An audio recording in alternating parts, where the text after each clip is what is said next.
I think I'm going to start with this one that I saw here, number 9. Exercise 5, number 9. 2 bracket n minus 4n. 2 bracket n minus 4n.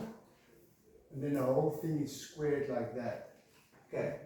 So what you can do with a question like this, because the square is outside, you can first multiply the 2 in. Okay, and you can say it's going to be 2n minus 8n, and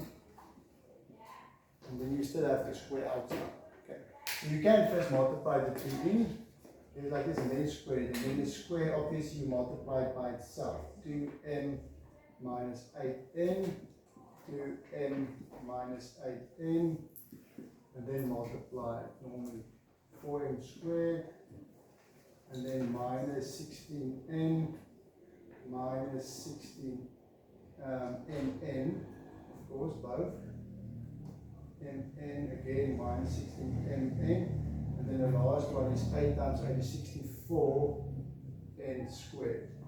And then we just add these two. Minus 16 and minus 16 is minus 32. You get minus 32nn, and then plus 64n squared. Okay.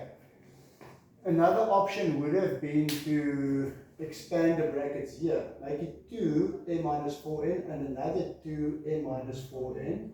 And then multiply the 2 and the 2 and put it in front. You get 4.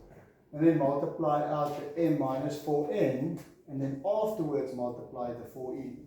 But then you're going to get the same answer. Okay.